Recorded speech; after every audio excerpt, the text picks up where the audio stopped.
Magandang umaga mga kahuwan. Narito na ang ulat sa panahon today. Base po sa ating latest satellite image, kung mapapansin po natin, meron po tayong namamataan ng mga kaulapan na nakakaapekto sa malaking bahagi ng ating bansa. Sa ngayon po, patuloy pa rin ang epekto ng easterlies. Ito po yung mainit na hangin na nanggagaling sa karagatang Pasipiko.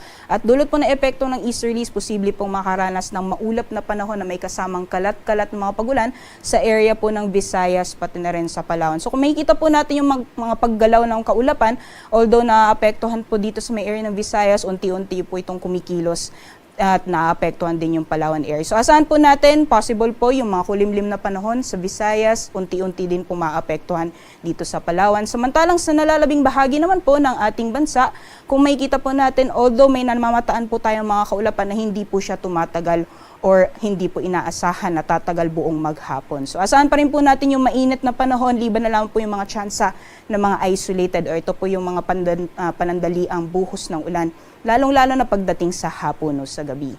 In terms of monitoring naman po, wala tayong binabantayan na low pressure area o bagyo sa loob at labas ng ating Philippine Area of Responsibility.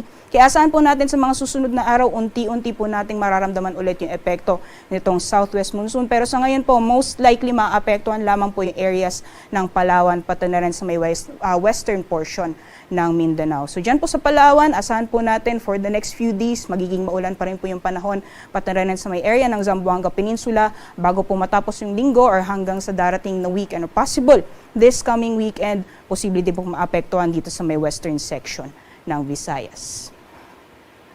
So magiging lagay naman po ng panahon ngayong araw gaya ng nabanggit natin kanina, although asahan pa rin po natin yung mainit at maalinsahang panahon ngayong araw sa malaking bahagi ng Luzon, may mga tsansa pa rin po ng mga isolated rain showers or thunderstorms, lalong-lalo na pagdating sa hapon o sa gabi.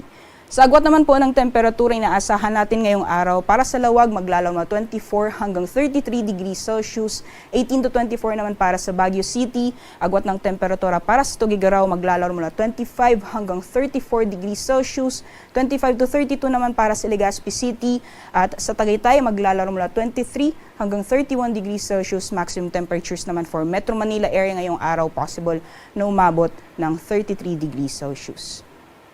Sa nalalabing bahagi naman po ng ating bansa, gaya na nabanggit natin kanina, dulot na epekto ng easterlies, yung mga kaulapan na dinadala nitong hangin na nanggagaling sa karagatang Pasipiko, posible pong makaranas ng mga maulan na panahon sa malaking bahagi ng Visayas pati na rin sa Palawan. Samantalang patuloy pa rin po yung mainit na panahon sa malaking bahagi ng Mindanao, although possible po yung severe thunderstorms lalong-lalo na dito sa may area ng Basilan, Sulu at Tawi-Tawi. So ingat po tayo sa ating mga kababayan dyan.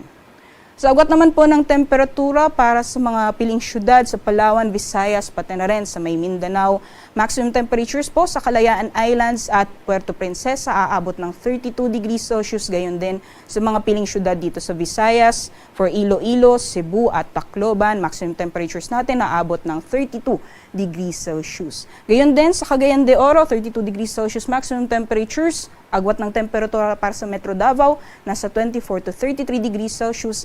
At dito naman sa Zamboanga ay maglalaro mula 25 hanggang 34 degrees Celsius.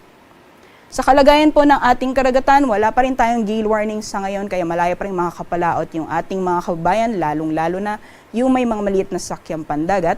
Iba yung pag-iingat lamang po sa mga offshore thunderstorms. Ito po yung mga thunderstorms na nangyayari sa karagatan. Ngayong umaga, si Haring Araw ay sisikat ng 5:33 a.m. at lulubog mamayang 6:30 p.m.